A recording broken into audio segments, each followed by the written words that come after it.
Great. Well, welcome everyone to our first Wednesday of the month, continuing education didactics series at Feeling Good Institute. And this month we're going to be presenting Elevate Your CBT Skills with Deliberate Practice. And I'm really excited to introduce the four presenters. I'll try to be brief, but I'd love you to hear a little bit about who you're going to be learning from today. So please join me in welcoming Dr. Maor Katz. Maor serves on the adjunct faculty at Stanford University in the Department of Psychiatry and Behavioral Sciences, and he has many publications in the field of depression, anxiety, resilience, and has won several teaching and research awards. And in 2013, Maor founded the Feeling Good Institute, a treatment and training institute with a worldwide reach, and we're dedicated to helping therapists become more effective through training and treatment in Team CBT, which we'll tell you about more today. I'd also like to welcome Mike Christensen, who's the Director of Professional Development at the Feeling Good Institute and also the co-founder of FGI Canada, and serves as its clinical director. Mike is a level 5 Team CBT master therapist and trainer and provides advanced level online and in-person training at workshops and webinars around the world. And his diverse background in business, leadership, theology, and as an elite level athlete has served to enhance his unique skill set as a therapist and trainer, and I think especially in the deliberate practice model. So our first featured guest, Dr. Alexandre Vaz, is the co-founder and Chief Academic Officer at Centio University and the Centio Counseling Center. And he provides workshops, webinars, and advanced clinical training and supervision to clinicians around the world. Alex is the author and co-editor of over a dozen books on deliberate practice and psychotherapy, and the founder and host of Psychotherapy Expert Talks, an acclaimed interview series with distinguished psychotherapists and therapy researchers. And last but not least, we have Dr. Tony Rousmaniere, who is the co-founder and program director of Centio University and the Counseling Center there. And Tony provides workshops and advanced clinical training and supervision to clinicians around the world. He's also the author and co-editor of a dozen books on deliberate practice and psychotherapy, or over a dozen books. And in 2017, he published the widely cited article in the Atlantic Monthly, What Your Therapist Doesn't Know. And Tony is the president-elect of Division 29 of the American Psychological Association. So we are really thrilled to have all four of you with us today. I know we're in for a treat. So let me tell you very briefly about who we are at Feeling Good Institute. So our mission is to alleviate suffering by elevating the practice of therapy. So we were started by a group of clinicians, originally mentored by Dr. David Burns at Stanford University. And we train and certify therapists in the processes of CBT, evidence-based CBT, that are known to be the most effective. So focusing on the use of measurement, developing very strong empathy skills, helping therapists to reduce resistance and boost motivation in their patients, and then the kind of very powerful cognitive and behavioral methods that many people think of when they think of CBT. And then we have a group of therapists that are affiliated with Feeling Good Institute that are all highly skilled and vetted. And at Feeling Good Institute, we engage in a weekly system of continuous improvement using the deliberate practice model to help our therapists learn and grow and advance their skills week over week. We also offer flexible services to meet clients' needs. So we have video-based therapy across the US and Canada, and then in-person treatment centers in New York, Silicon Valley, Canada, and Israel. And we focus on both weekly, sort of traditional weekly therapy sessions, as well as an intensive therapy program where people come in from out of town and do therapy, or on video and do therapy multiple hours a day, many days over the week, to make therapy kind of that much more efficient. And finally, we have fee options that range from lower fee options to, to the whole gamut. That's okay. You can move to the next slide. Very really briefly let you know that you'll get CE credit for being here today, as long as you're here till the end of the presentation, and we will drop the link in the chat box. So you must be here and you have to complete the survey on time today by the end of the hour in order to get your CE credit. and you'll get it via email. So you're not going to get it automatically. You don't need to send an email letting us know. As long as you complete the survey, then within a week, you'll get your CE certificate delivered to you via email. And now I'll turn it over to Mike. Mike, did we introduce Jill? Jill, I don't know that we let people know who you are here in this group. I will very briefly then just say I'm Jill Levitt, and I'm a clinical psychologist, and I'm the director of training at the Feeling Good Institute. More when you ask that question, when you have somebody that's really famous, they don't need introduction. And so, as we all know, Jill is one of our, well, she is really our lead trainer, and is so graciously hosting for us today. If you have an opportunity to take any courses from Jill, I highly recommend it because she's phenomenal. Well, today our agenda is to have a look at what is deliberate practice. If you go to the next slide there, and we'll spend a little bit of time looking at that, and then how does deliberate practice and the team CBT model kind of mesh together. Maor is going to give us some examples and a demo of deliberate practice and team CBT, and then we're going to look at what are some of the barriers that get in the way, that pull us away from doing deliberate practice. Then we'll have a little bit of time for Q&A. And so if you do have questions that come up during the survey, please send them directly to Jill. She's our host. You can chat them to her, and she'll be moderating the Q&A at the end. Our hope is that today you'll learn a couple of things. The first is to identify some barriers that hinder excellence in therapy skills. Tony's going to talk a little bit about his passion for deliberate practice and what brought him to that, and what are key elements in getting there, what gets in the way. And then secondly, we'll learn a little bit about the deliberate practice process of obtaining mastery in our skills with CBT and team CBT. And I'm thrilled today that we have, really two of the world's leading experts in deliberate practice, Dr. Tony Rousmaniere. And Tony, maybe you could start us off by telling us a little bit about what it was in your research that motivated you to pour your life and passion into deliberate practice, and then tell us about what is deliberate practice. Yeah, well, actually, before the research, what motivated me was my own caseload. Because when I started training, I thought I was going to be a pretty good therapist. I was frankly a bit overconfident.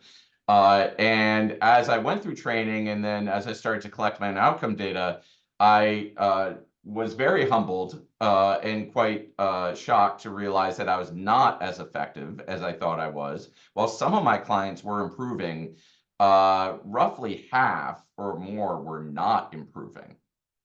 A fair amount of them were dropping out, and most horrifying to me, some of them were deteriorating, meaning getting worse during therapy. And this is despite my best. I was studying as hard as I could. I was going to supervision. I was doing all the things you're supposed to do. And so I got quite focused on how could I improve my skills just personally.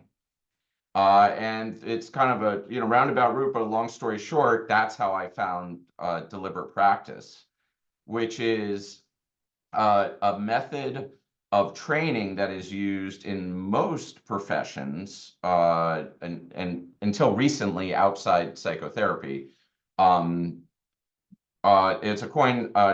It's a term coined by K. Anders Ericsson, who's a psychologist in the science of expertise, to describe a process of skill rehearsal, focusing on key skills with expert feedback that gets a trainee up to a certain level of skill, but then crucially, they continue throughout a career. So if you know someone who's a professional musician, they still practice, right? When a basketball player joins the NBA, they're not like, oh, whew, I don't never have to practice again. If anything, they practice more than anyone else, because that's how they maintain their expertise.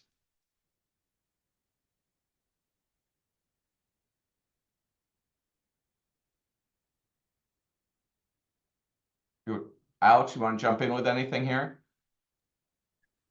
I may.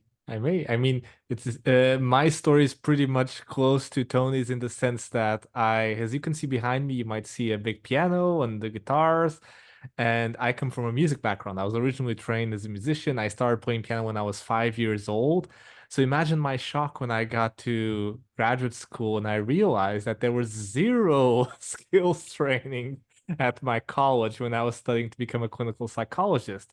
I learned through the books and we discussed theory. I loved theory, but from my musical training, immediately something felt off. Like, how am I actually supposed to help people having no training in actually performance-based skills?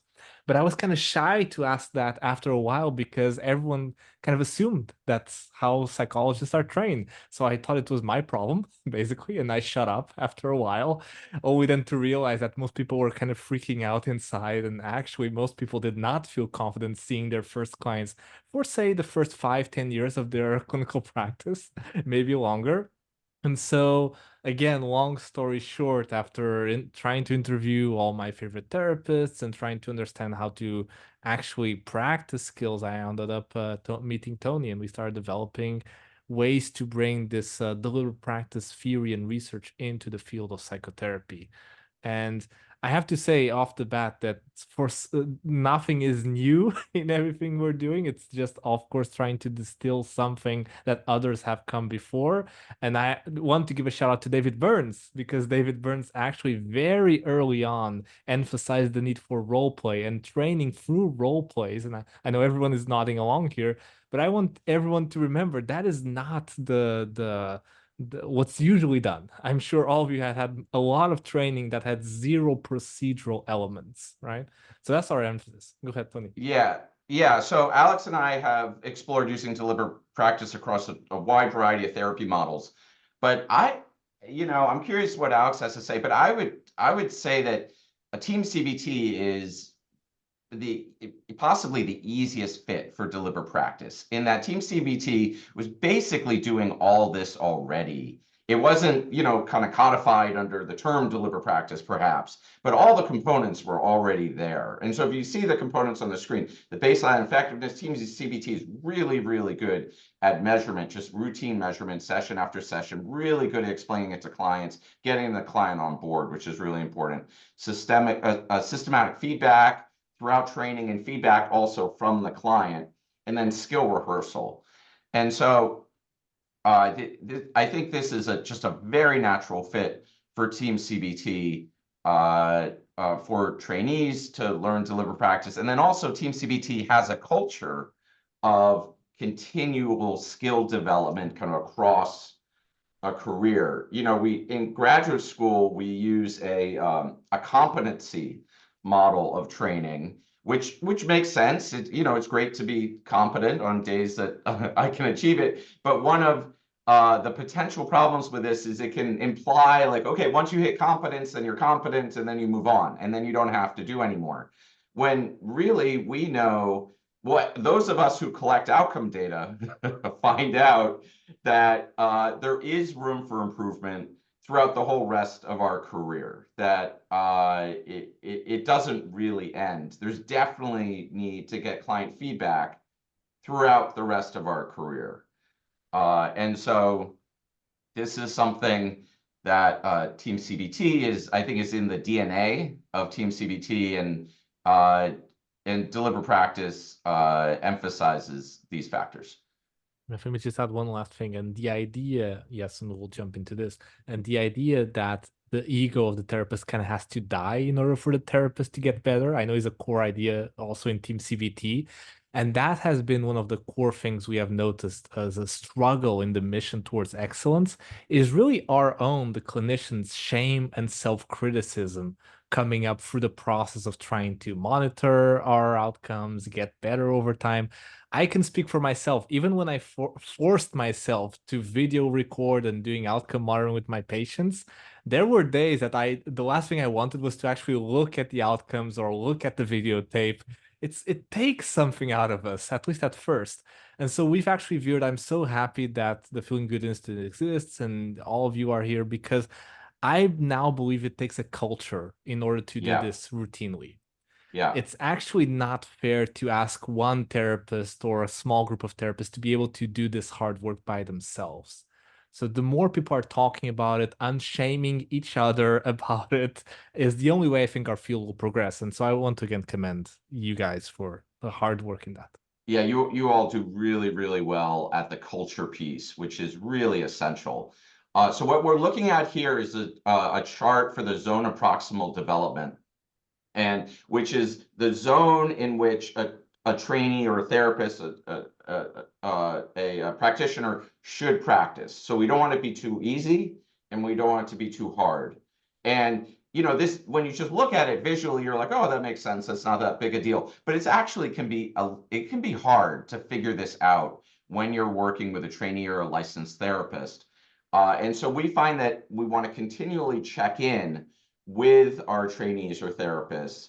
How hard does this feel? Is it, because sometimes it's too easy, sometimes it's too hard. And then we want to continually adjust practice to make it right for each person. And which is a continual process, and it takes supervisors a while to learn how to do this. We do a 1-year supervision residency at Sentio where we spend a year getting supervisors up to speed in using deliberate practice. We found most supervisors are really good at talking about theory. They're really good at case conceptualization, because those are things that are really taught in graduate school. But when it comes to helping zoning in on a specific trainee zone of proximal development and helping them rehearse the same skills again and again, that's something most of us did not learn in graduate school. And so it can take some time. Yeah, just to add to what Tony is saying, and if you could go back to that last slide, I just want to mention that if you're practicing something it feels too easy, chances are you're not actually consolidating anything, not really learning a lot. And chances are if it feels too hard, because a lot of people try to push themselves over the edge. Some people feel that if I'm at a 9 or a 10, that's a good sign. You're probably not consolidating, not learning a lot if you are pushing yourself, right? I just also want to say a small, very cool historical link to this expression of challenging but not overwhelming. I started to use this a lot in the lower practice of writings that we did just as an expression for the zone of proximal development. I stole the expression challenging but not overwhelming from a therapist, CBT therapist called Wendy Dryden, who was supervised under David Burns back when there was no real training in England in RVT and CBT. And so in some weird way, the challenging but not overwhelming expression comes from Team CBT originally. You see, everything comes together. And it was their expression for, if you want to provide good exposure exercises for your clients, the exposure exercise should be challenging but not overwhelming. So we know this intuitively for our clients, but we've taken some time to apply it for ourselves in our own skills training. That's kind of the irony. Yeah, so these are the steps in deliberate practice. Is we want to kind of bring a skill or challenging moment to life. This is called state-dependent learning. So as opposed to theoretical learning, we're doing this in a role play that hopefully evokes some emotional reaction from the therapist, just like your client. I think some people here might have noticed that therapy can evoke emotional reactions from therapists from time to time. That's good. It means we have functioning limbic systems. We just want to rehearse in that state. We go right into the role play, and then we go through a process of getting feedback and repeating. And this is how deliberate practice is different than traditional. In many traditional role plays, you'll just go through 10 minutes of a therapy session or 20 minutes of a therapy session. In deliberate practice, we'll actually repeat the same skill again and again and again, with the goal of it moving into what's called procedural memory for the therapist. So you can access it and just use the skill, even if you're feeling a bit of anxiety yourself or whatever you're feeling in the moment. And then we only move on at that point.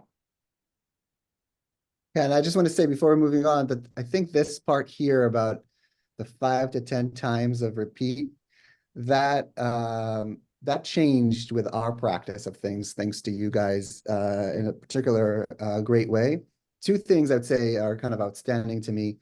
One is how quickly there's this expectation, how uncomfortable we want to feel with not bringing a skill or a moment to life. We now train our folks to be our trainers to be very uncomfortable talking about anything. Unless we're bringing a moment into life and want to dive into it very quickly and then stay there. Stay in that rehearsal and repeat with very brief feedbacks many, many times. I think that took our trainings and kind of give them an incredible boost. Thank you for that. Great. Yeah, that's typically a big step for many trainers, because what we've been taught in graduate school is just to kind of go, yak. And when really that's limited benefit for the learner. What really helps, we have a saying, which is that the trainer or supervisor is not providing the training. The rehearsal is providing the training. The supervisor's job is to kind of guide the rehearsal, but otherwise get out of the way and let the rehearsal do the work.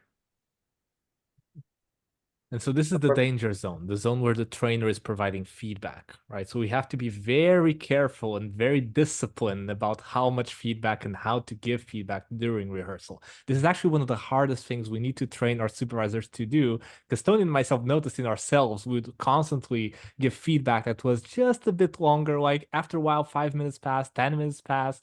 All of us do this. All of us do this. So it's kind of an exposure exercise to be able to just tolerate just saying what you need to say. So the two types of feedback that we want to give during the little practice is what you might call negative or corrective feedback, or positive and reinforcing feedback. And importantly, we need both. So we need to highlight the things that the trainee is doing that is good, that are something that they want to keep up doing. But importantly, and a lot of trainers have a hard time doing this, consistently point to one corrective thing that they could be doing better. And noticing I'm saying one corrective thing, because anytime your trainee does something, you might be able to pick out 10 different corrective feedbacks that you could provide. Do not provide the 10 corrective feedbacks. That will overwhelm everyone in the room.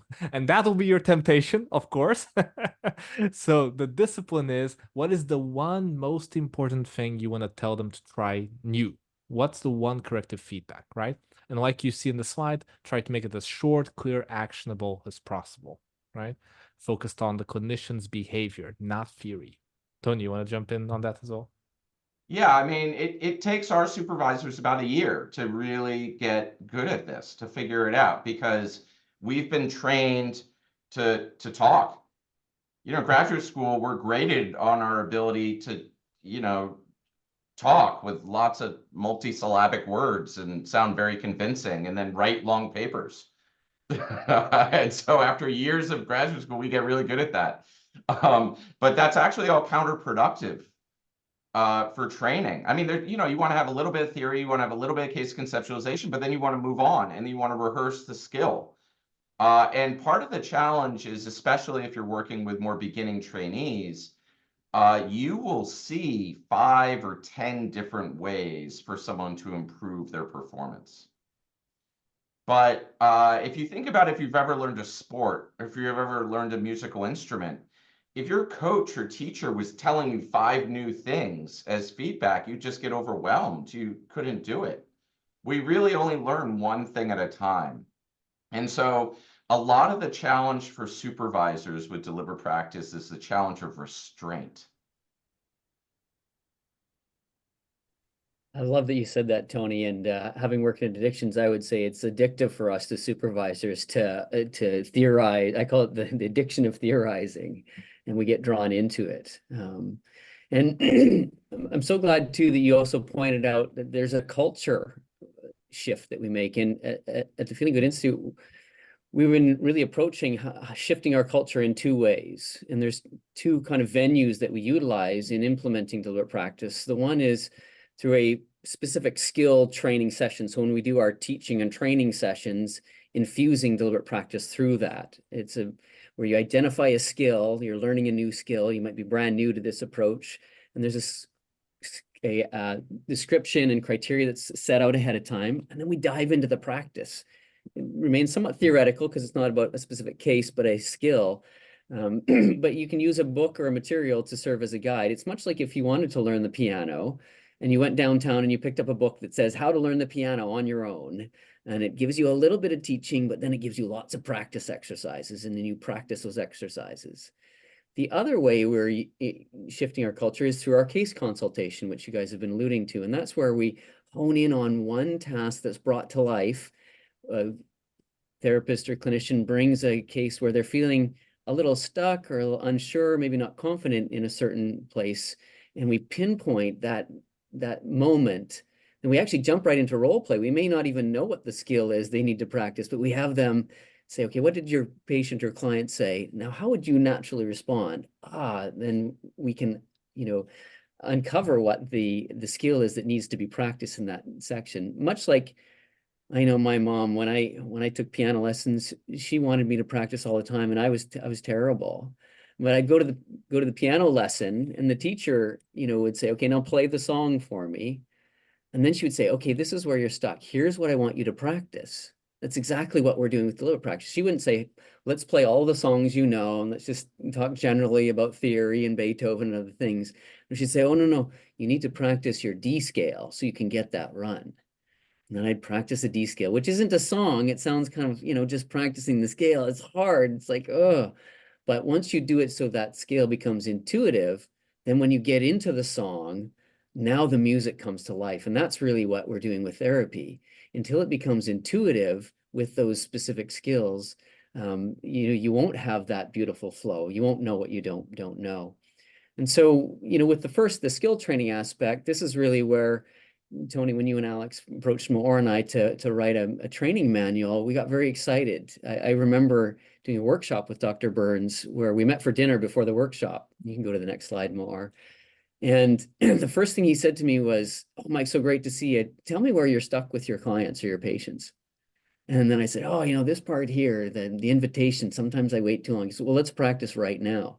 And so when you said, hey, I think team is a great mix with the practice, this was David's passion, right? When I did a podcast with him, he said, I love what you're doing. Can we elevate this? Can we take our trainings and show people how to do this with more intentional, intentionality, more effectiveness? And so with Team CBT, we follow the TAM model of the testing, the measurement, so you know where you're at and where to go.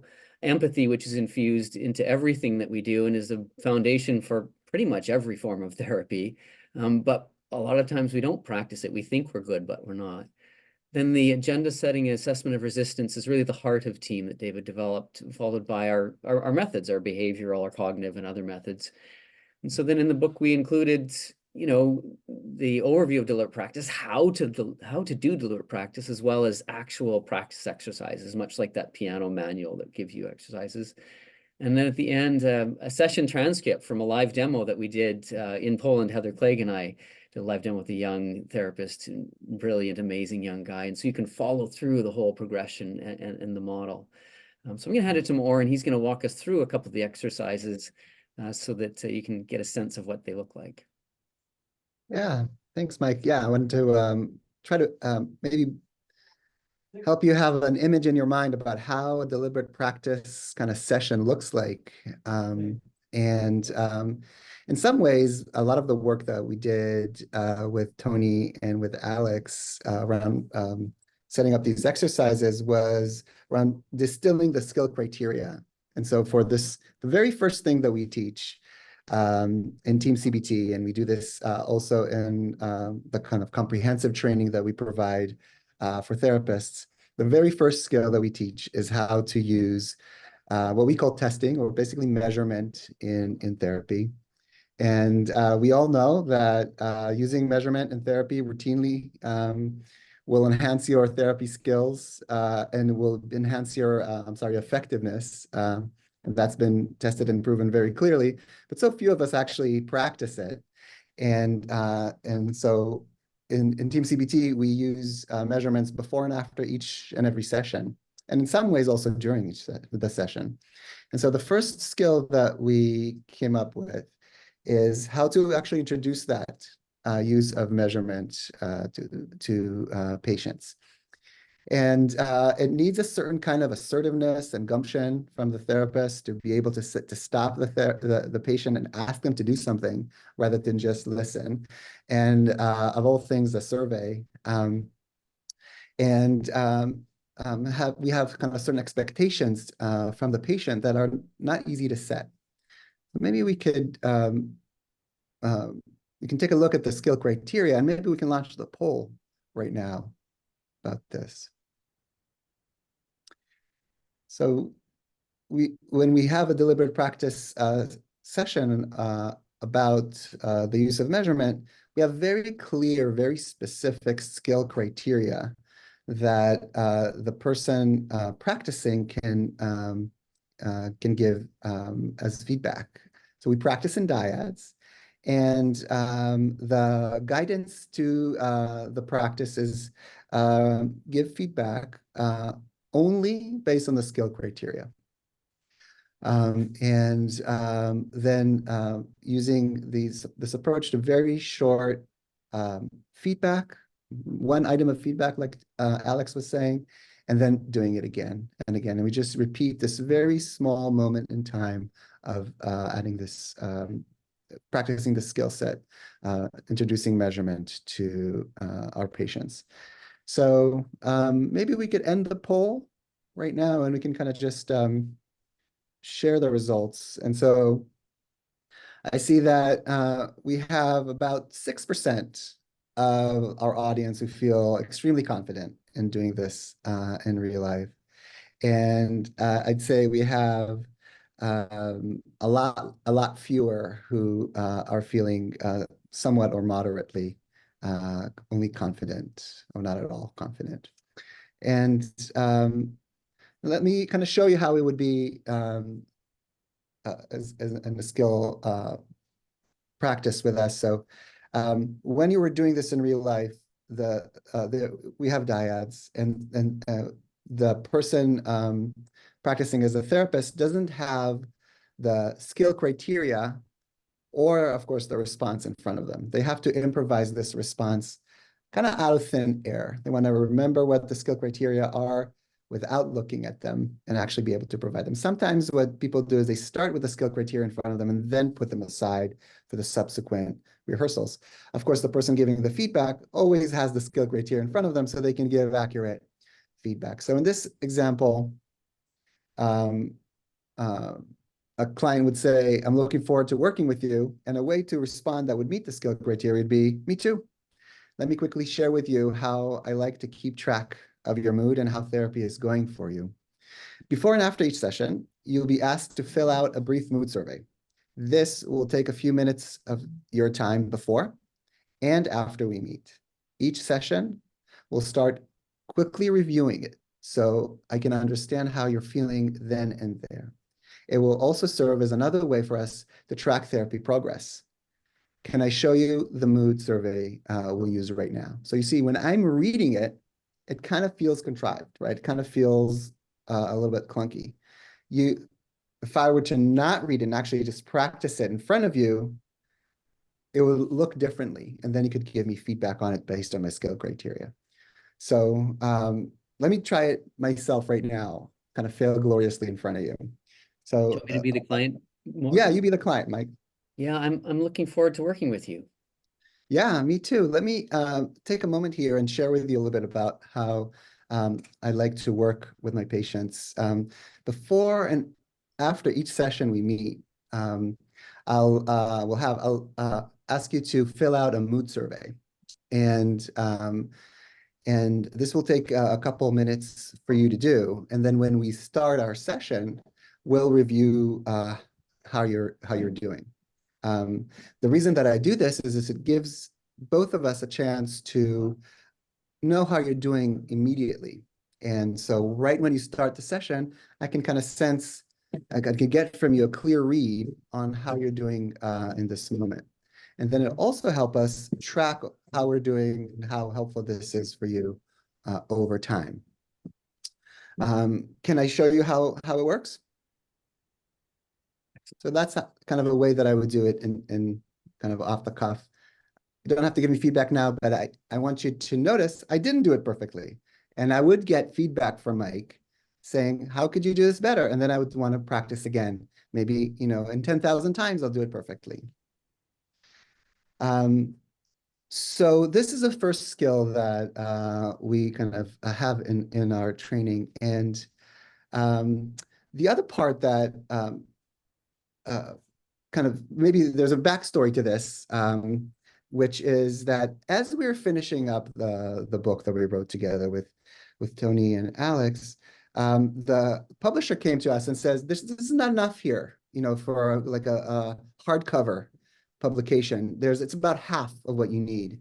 And we were like, what? We gave this everything we have. Like, we have nothing left. And the book is structured in a very deliberate way where you go from skill to skill, kind of the way that you would follow a therapy session. But we didn't kind of dawn on us, wasn't clear to us at the time that something very special about Team CBT is that it offers a workflow, a workflow of how to do effective therapy. And this came into the book in the way that we structured the chapters. Each consecutive chapter is a consecutive skill that you would use in the way of Team CBT has for effective workflow. But there's a very clear workflow to the Team CBT that I think is very different than most of other therapies, or therapy approaches, which goes through one step kind of sequentially at a time. Testing starts the session, like I talked, and then we connect with empathy.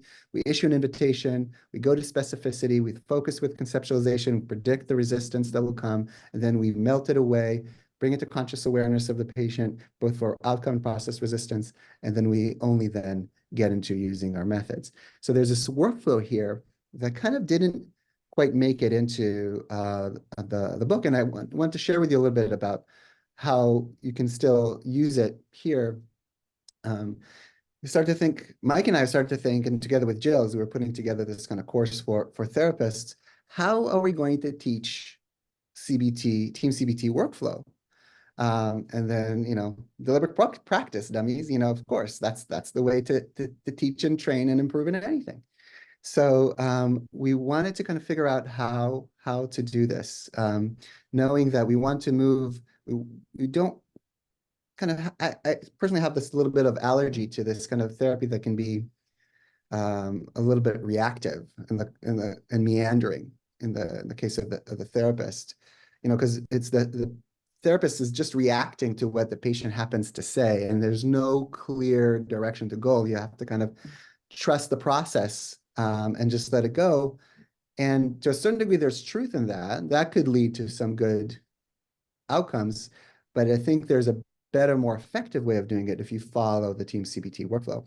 So we came up, Mike and I spent some time with it, and Jill really helped us out as well, using everything that Alex and Tony taught us over the course of 2 years of writing this. And we came up with, we divided the practice of workflow, right, of moving in the therapy session from the beginning of the session, from just saying hi to getting to focus and kicking things into gear and getting specific and moving in a very deliberate, goal-oriented approach through the process, taking our patients through the process. We divided this into 4 skills. And we the first one on the left here is we combine testing, empathy, and invitation. So we start the session. It's where the session starts. How do we move between these kind of components of a session? And then the next step is invitation, specificity, and conceptualization. So moving from connection, the first part, to focus, and then the therapist predicting what are going to be the challenges for the patient to overcome their symptoms, and using that prediction to move to the third skill of bringing resistance to conscious awareness and helping melt it away, and then ending this piece with moving the accountability to the success of therapy squarely onto the patient's shoulders, with kind of sharing clearly what is needed, the work needed in order to improve. And only then kind of move to the final steps of this workflow that we have of outlining a plan and starting to act on that plan. So then we start to have, okay, maybe we can have a kind of a way of using deliberate practice to teach this thing that we so admire, so love about Team CBT, which is this workflow that it no longer is kind of taught just by like some kind of apprenticeship or kind of, but it's actually made something that is usually a fairly implicit process into something that's a lot more explicit and clear and outlined. So this skill is skill number 16. We did 15 skills together with Tony and with Alex, but here I'm pointing out that it's skill 16 because you can't really start at this skill. We noticed as Mike and I have been kind of training our therapists in this approach using those sequential skills 1 through 15, we realized that the first time that our trainees are practicing learning using deliberate practice is very different than the 10th time that they're dividing into dyads and doing it. And there's a certain level of expertise in deliberate practice that allows us to be more sophisticated in what we're expecting of them, and they could continue to kind of evolve as well. And so this skill criteria really leans on the idea that you already have the other kind of sub-skills there. And now you're ready to see how you kind of move from skill to skill in a therapy session and practice workflow. And so here, the skill criteria is to summarize the mood survey using a good empathy, and then issue an invitation to work on something more specific. And you have to end this with open hands, meaning that you're just moving forward based on the patient's response. And you have to do it in one flow. So the criteria here is to be able to do all of that in one flow. We're not going to give a lot of feedback here on how great the empathy was, or we're going to give specific feedback on how the flow went from one moment to the next, from one skill to the next. So maybe we can launch this second poll. And the second poll is asking you, how confident are you that you can skillfully move through testing, empathy, and invitation with a patient in just 2 minutes at the beginning of a therapy session?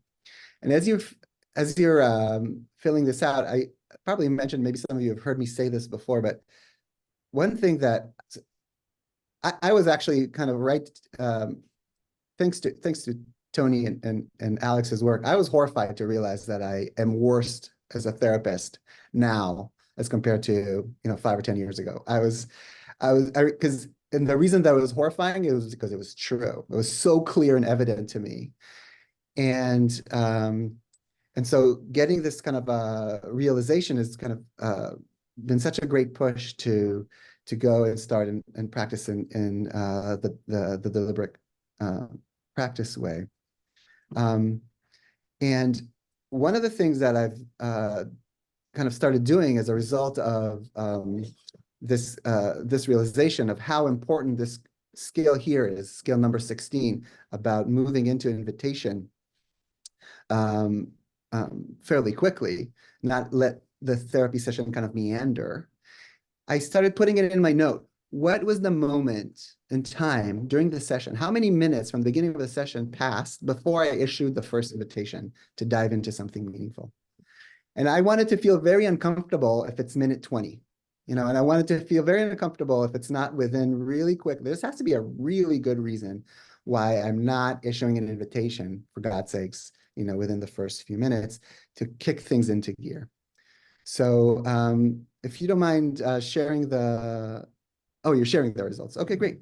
So I'm seeing here that people can find it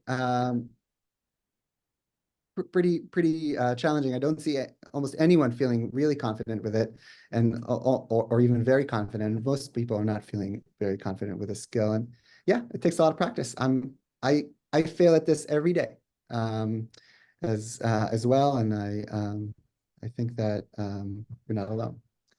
So here's an example of what we came up with to practice this this skill. So this is an example of what we do now in our practice group, in our what we call fast track to level 3 team CBT certification. It's a 6-month-long course, and in the later stages of it, our therapists are facing this kind of vignette where the patient says, "I get so stressed when I have to go shopping, and there are so many people around." Just a way to start a conversation.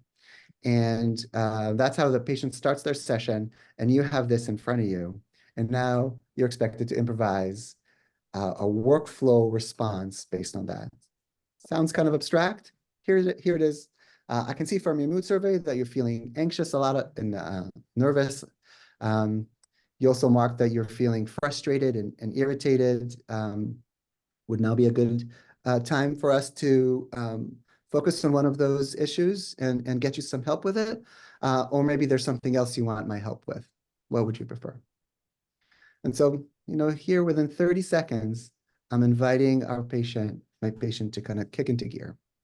And I want everybody to feel uncomfortable during the session, at least a little bit, until we do this during the session. The last skill that we actually are teaching in the workflow is one of our very last kind of meetings in the fast track for advanced CBT certification is you just, without this cheat sheet, you are sitting with your feedback provider. The patient acts, of course, as a feedback provider in these sessions. And you just kind of say how a therapy session advances. So you're able to kind of internalize this whole process from A to Z about how a therapy session would work. So I would say, and I'll kind of show you right now. So I would say, well, I start the session by reviewing the current mood and connecting over that. And then I want to issue an invitation to focus on one of these issues or another issue that the patient is bringing up. If the patient agrees, I try to find a moment in time that they struggled with this problem. And based on that, figure out what is the likely conceptualization. What is it that they're dealing with? Is it depression? Is it anxiety? Is it a habit? Or is it a relationship problem? Some combination of all of those, which I use to then predict what are going to be the main outcome and process resistance themes that the patient is going to be dealing with. And now as I have this in mind, I'm able to go and work and first bring the outcome resistance challenges into conscious awareness to help the patient melt them away. And only after I do that, I go and I discuss, or I move to kind of process resistance questions. What is necessary, the work needed in order for them to accomplish it? And only after I feel like the patient has confronted their reasons not to change and is willing to do whatever it takes in order to bring about the change that they're hoping for, will I go and I'll create together a kind of a treatment plan, a set of methods that I would work with, and start practicing that. And if I run out of time in the session between all that, I'll actually go and assign homework. About 10 minutes before the end of the session, I'll start assigning homework, if not before. And the session ends with handing over the evaluation of the therapy session, and we part ways. So that's how I would practice it, with, or how our students or trainees would practice it. And you notice, like, in order to get there, to internalize this kind of level of the workflow, you have to do a lot of work before then. You can't do this as skill number one. So I want to hand it over to Mike here to tell us a little bit about some of the challenges that we're seeing some of our patients having. And I want to just give a shout out to Brad. Or maybe Mike, you can go ahead and. Yeah, thanks, Maor. Tony and Alex really alluded to this earlier, that I call it this gravitational force that pulls us away from doing deliberate practice. It's like almost addictive in nature for us to get into anything but practice. And certainly when I think back to my mom trying to get me to practice the piano, I would do everything I could to not practice. And so here are a few of the things that our intern group actually, that we're testing all of these, came up with. And I think they'll resonate. Certainly Tony and Alex have seen all of these before, but huge thanks to Brad Dolan, who put this all together and did a lot of leadership in our intern group. It can feel like it's practicing in a vacuum. You're focusing on one thing, and it can be uncomfortable to practice with less information and to use fewer words. This is where you're stripping it all away and just honing on the skill. We feel like we want to do more, right? And actually less is more. And one example is that it can feel awkward, even wrong, not to focus on empathy. And the challenge is that we're not eliminating empathy. We're just taking our focus onto a specific skill. And once we become, confident and comfortable and really masterful with that skill, then we infuse the empathy into it. So it's not abandoning empathy, is focusing on it, on something else at that time, and then bringing it in. When we're doing an empathy exercise, of course, that's when we're focusing on empathy, but we often will feel like, oh, I have to go to empathy for everything instead. And that can just draw us away from the actual skill that we're wanting to focus on. It can feel strange not to look at the big picture, right? And just practice the same thing again and again. And Tony actually, I think, has some great videos on their website where he shows himself practicing in front of his computer, where he goes over and over and over again, right? And I just did this last week with an intern. We were practicing together, or actually it was a colleague we were practicing together, and we took the one client statement, which was one sentence, and I think we practiced for 20 minutes on that one sentence. And the first couple of times, we got the skill criteria, the basics, but boy, at the the 7th or 8th or 9th version, it was like gold. And so you really have to push yourself to be disciplined with that. And as Maor pointed out, it can be hard to see how it makes it all fit together, which is why we've incorporated some of the workflow practice.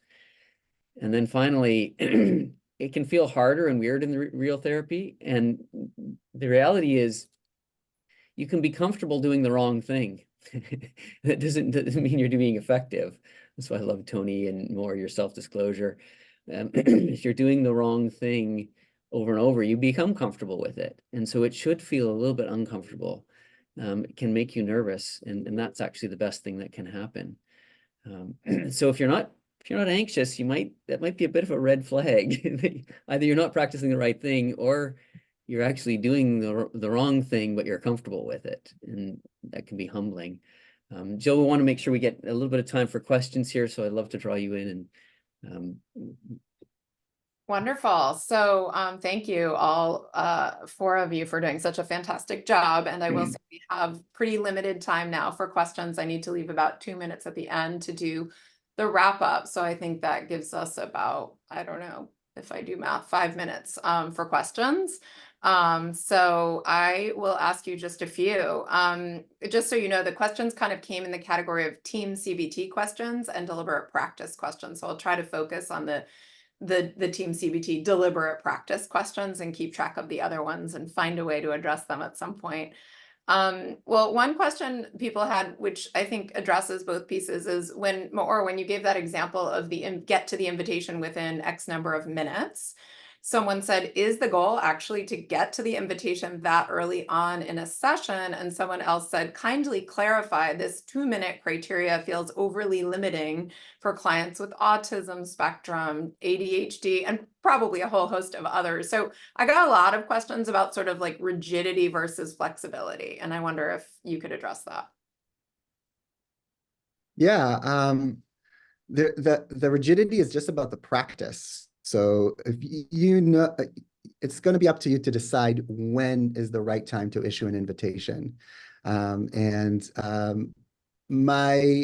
the fact that people are kind of concerned about that is a little bit of a sign that we're all feeling a little bit anxious when we issue an invitation, because there is a little bit of a message there, like, are we just going to you're just going to talk about it, or are we going to get to work? And it can feel anxiety provoking, and there's this assertiveness and gumption that's needed on our side as therapists to be able to do that. So of course, the answer is when you feel is right, when you feel there's a good enough connection happening with the patient.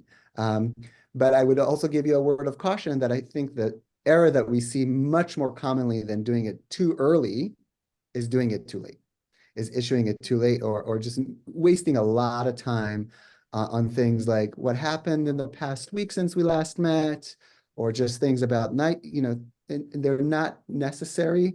And they're not leading necessarily somewhere. So that's a lot more common of a problem to have, that people don't issue it.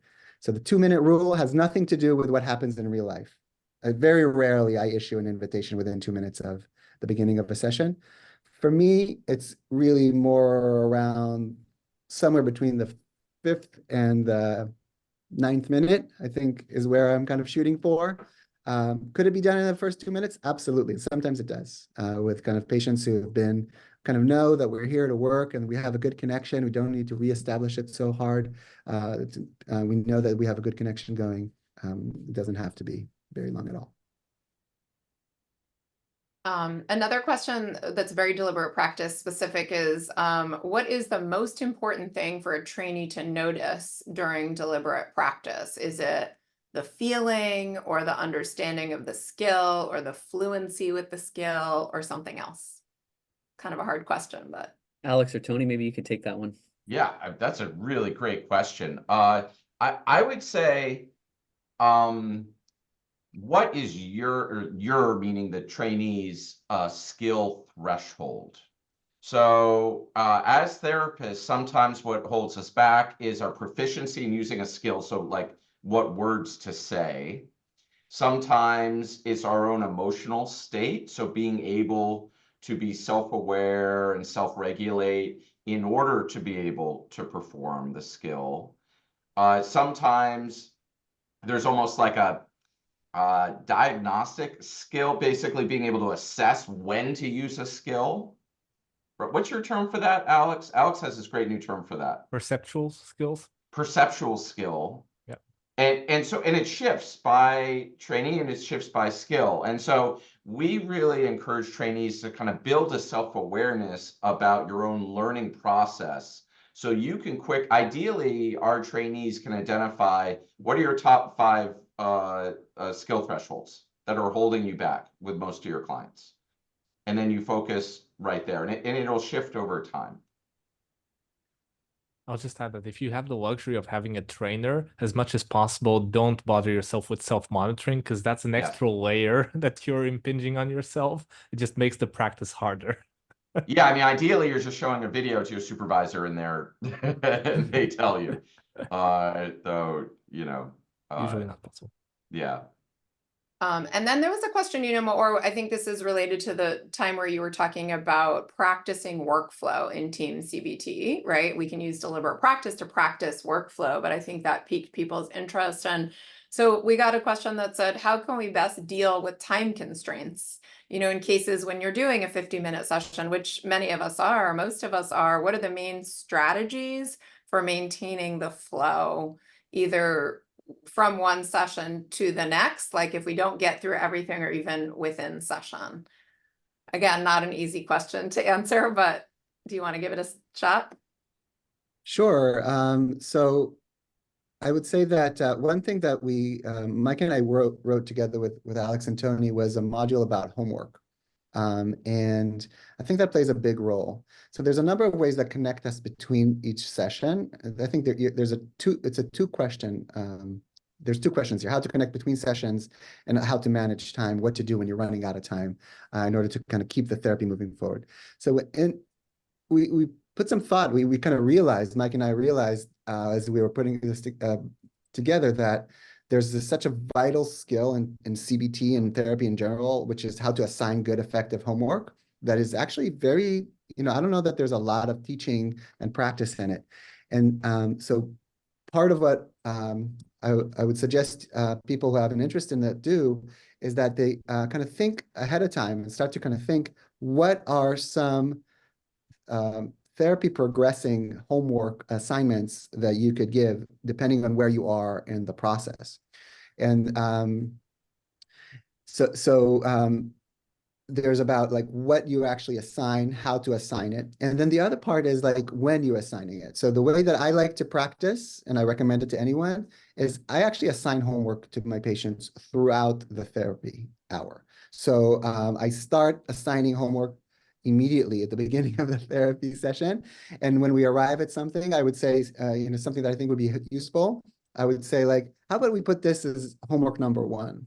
For you to kind of continue there. And then let's continue. And then 10 minutes before the end of the session, I want to stop everything and just make sure that the patient knows what their homework is, that it makes sense to them, and that they know how to do it. So I want to practice a bit of the homework together so they really are ready to kind of take it on their own.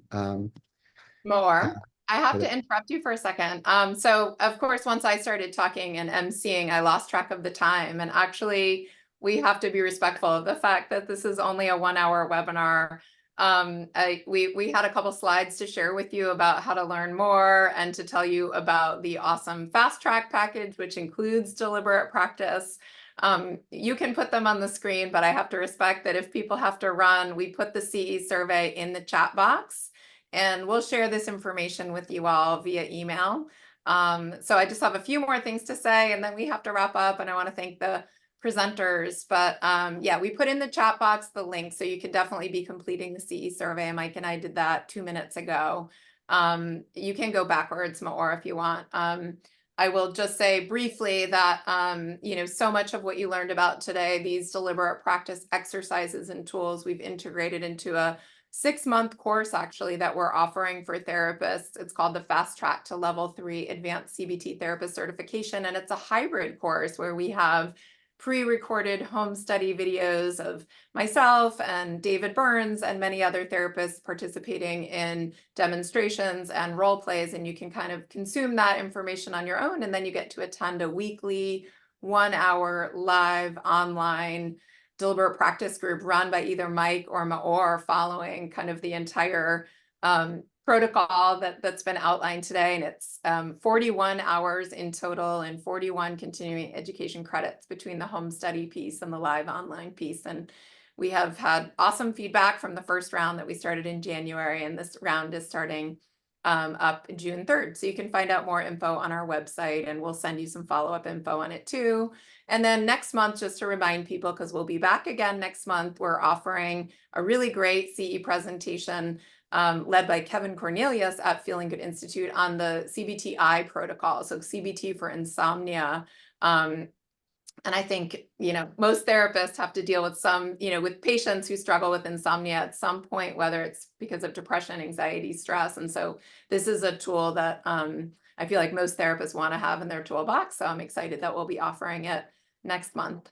And so I think I'll just say finally in closing, if anyone is still here, thank you all for joining us today. And thank you so much to our awesome presenters. We hope that the audience found it valuable and provided you with some practical tools for improving your therapy practice. And if you're considering furthering your expertise in team CBT and deliberate practice, we hope that you'll join us. Or you can move forward on the slides. We offer certification and training programs, as I said, many of which include deliberate practice. So we hope that you'll find a way to join us. Can I ask for a minute? I asked Alex and Tony if they wanted to say a word about where they're at with the development of their amazing program down in Santia University. Thank you. Thank you. I'll just say very quickly, yeah, we're starting a new MFT, Marriage and Family Therapy graduate program, and we've started enrollment. So if you know anyone looking to enter the field, become a master's level therapist in California, send them our way. And Alex just put the link in the chat.